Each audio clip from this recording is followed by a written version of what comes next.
While Al Capone used machine guns and Pablo Escobar used bullets, one criminal mastermind used something far more dangerous: bank statements. Semion Mogilevich never pulled a trigger, yet he became one of the most powerful crime bosses in history. His weapon? The global financial system itself. This Ukrainian-born genius figured out how to steal billions without anyone noticing for decades.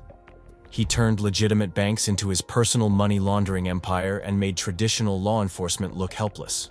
Tonight, we're uncovering how a man with no violent reputation built the most sophisticated criminal network ever seen.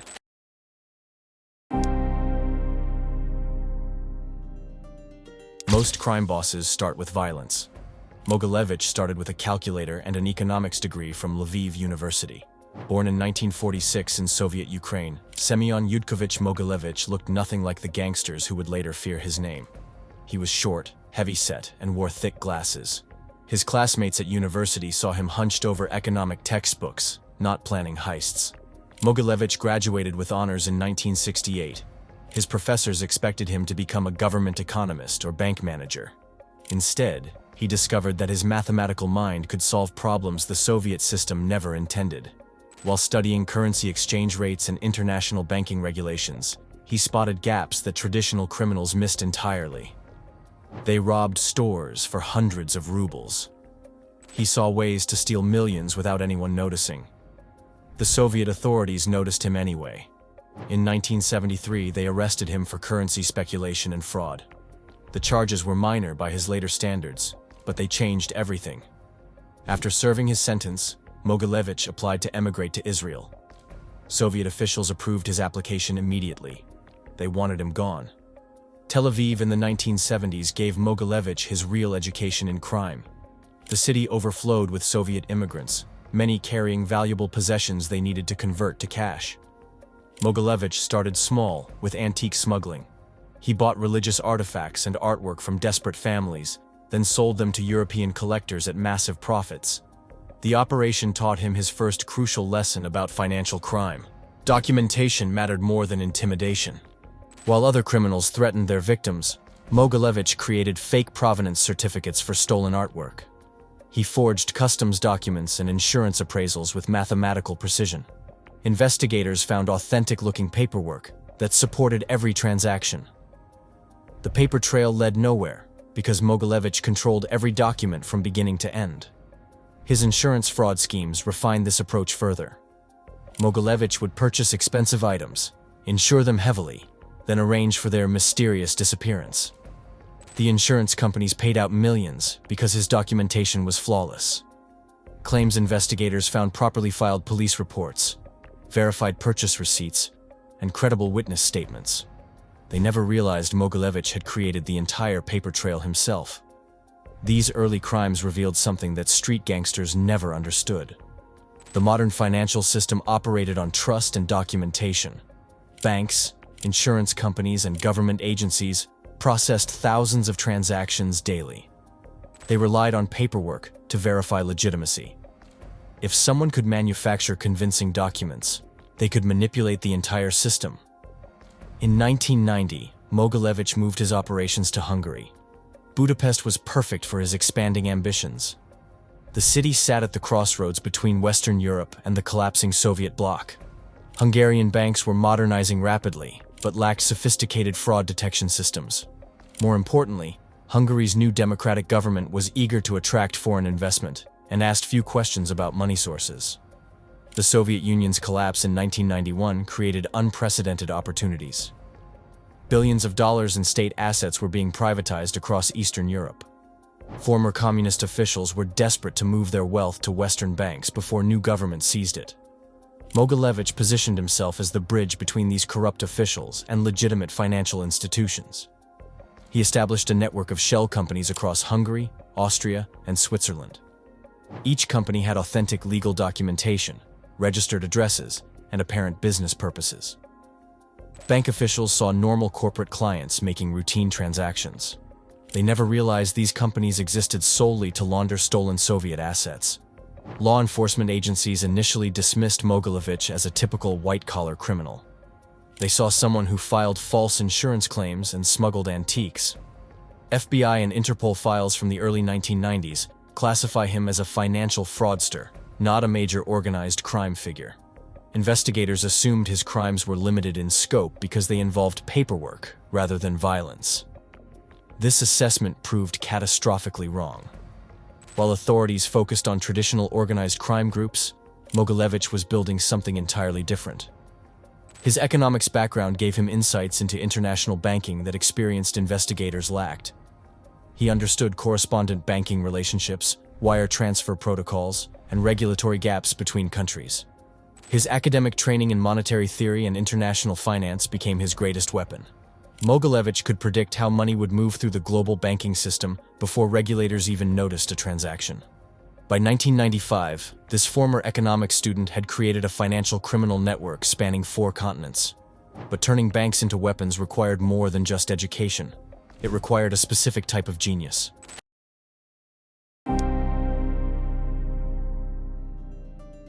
While other criminals robbed banks, Mogilevich realized something more profitable. He could make banks rob for him. Traditional organized crime families operated through fear and violence. They extorted businesses, controlled territories, and settled disputes with bullets. Mogilevich understood that intimidation left evidence. Bodies created investigations. Violence attracted attention from law enforcement agencies that had decades of experience fighting conventional gangsters. Mogilevich chose a different path entirely. He weaponized legitimate financial institutions by turning them into unknowing accomplices. Banks processed his transactions because they appeared completely legal. Loan officers approved his applications because his companies showed profitable business records. Compliance departments cleared his wire transfers because the documentation supported every transaction. His infiltration method avoided the obvious approaches that got other criminals caught. He never walked into bank offices making threats or demanding special treatment. Instead, Mogilevich created dozens of shell companies with authentic business licenses, registered addresses, and apparent commercial purposes. These companies applied for standard banking services, like any legitimate business would. Bank officials saw normal corporate clients seeking routine financial services. A Hungarian manufacturing company needed a business account to pay suppliers. An Austrian import firm required letters of credit for international trade.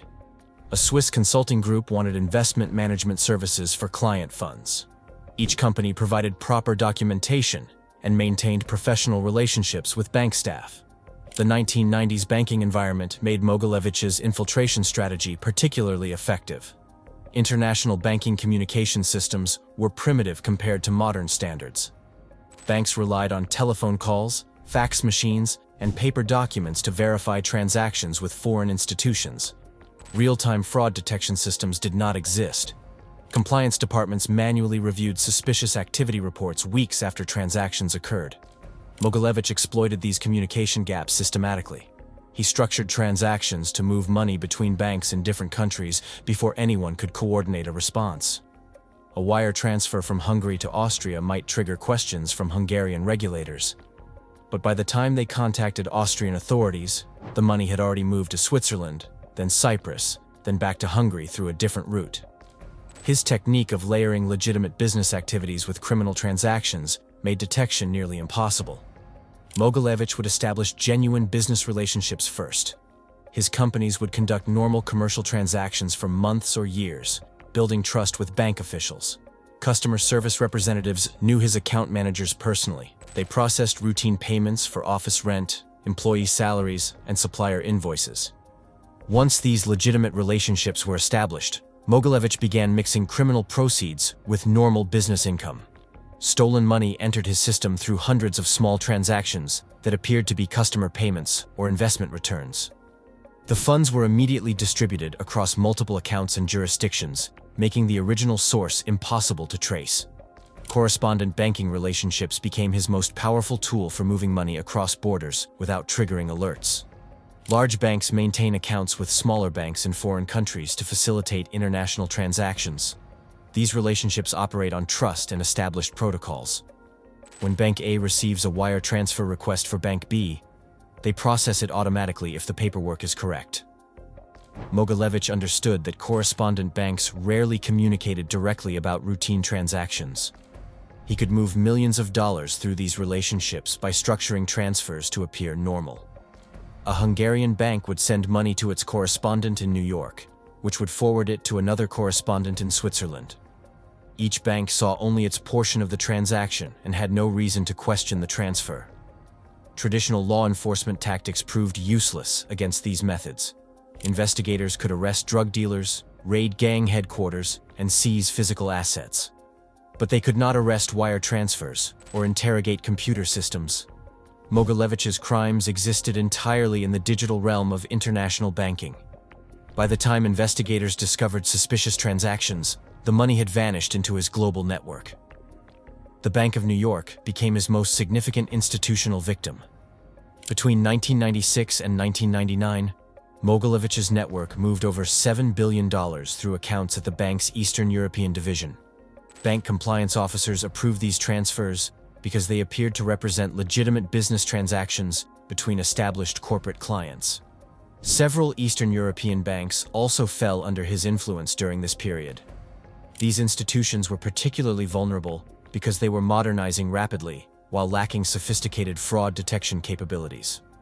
Mogilevich established shell companies that became major clients of these banks, giving him direct access to their international transfer systems. His banking network could move hundreds of millions of dollars while generating virtually no evidence for prosecutors. The money trail existed only in computer records scattered across dozens of institutions in multiple countries. This financial infrastructure would soon enable his most audacious scam, fooling Wall Street itself.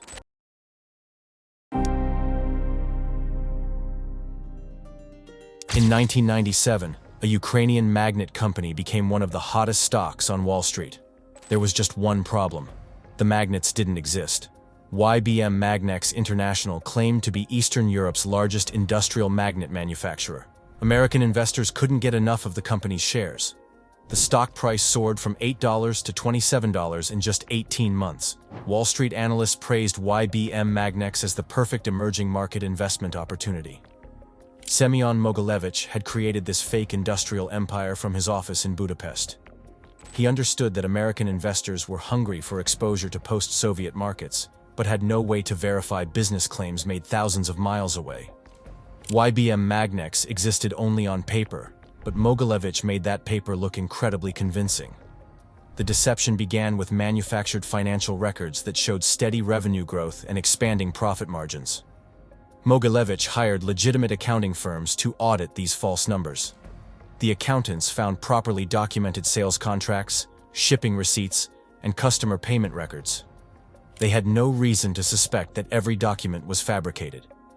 The audit reports gave YBM Magnex the credibility it needed to attract major investors. Mogilevich organized fake factory tours for potential investors and business partners.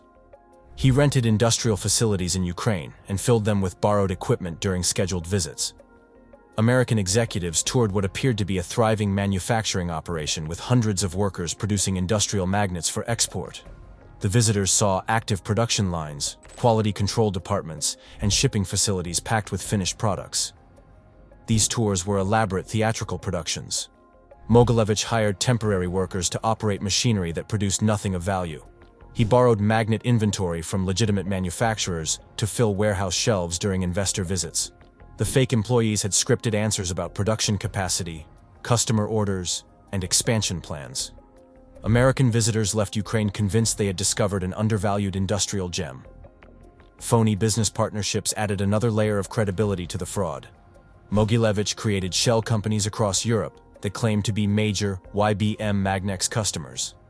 These fake customers provided glowing testimonials about product quality and reliable delivery schedules. Purchase orders from these non-existent companies justified YBM Magnex's reported revenue figures. Respected Wall Street analysts endorsed YBM Magnex based on this fabricated evidence. Investment banks issued buy recommendations and raised price targets repeatedly as the stock climbed higher. Major institutional investors added YBM Magnex shares to their emerging market portfolios. Pension funds and mutual fund companies invested millions of dollars based on analyst reports that praised the company's management team and growth prospects. The scale of deception was staggering. IBM Magnex reached a market value of over $1 billion at its peak. American investors had poured approximately $150 million into the company through stock purchases and bond offerings. The company was included in several major stock market indices as a representative of the Ukrainian economy. Mogilevich used legitimate accounting firms and legal representatives to add credibility throughout the fraud. Price Waterhouse audited IBM Magnex's financial statements annually. Prestigious law firms handled the company's securities filings and regulatory compliance. These professional service providers unknowingly lent their reputations to support Mogilevich's deception. The scheme nearly succeeded completely. IBM Magnex was preparing for a major expansion that would have brought even more investor money into Mogilevich's network. Company executives announced plans to acquire additional manufacturing facilities and enter new product markets. Wall Street analysts projected continued growth for the next several years. A single investigative journalist started asking uncomfortable questions in early 1998. The reporter noticed inconsistencies in IBM Magnex's shipping records and began investigating the company's Ukrainian operations independently. His inquiries revealed that the company's claimed manufacturing facilities were mostly empty buildings with no evidence of magnet production. The fraud collapsed within weeks of this investigation becoming public. Trading in IBM Magnex shares was suspended pending regulatory review. The Securities and Exchange Commission launched a formal investigation into the company's business practices. Investors discovered that their $150 million had vanished into Mogilevich's international banking network. The IBM Magnex scandal proved Mogilevich could manipulate not just banks, but entire stock markets. He had fooled sophisticated institutional investors, respected analysts, and regulatory agencies simultaneously. The fraud demonstrated his ability to create convincing business enterprises that existed only to steal money from unsuspecting victims. But his most profitable scheme wasn't fooling investors. It was stealing directly from the US government.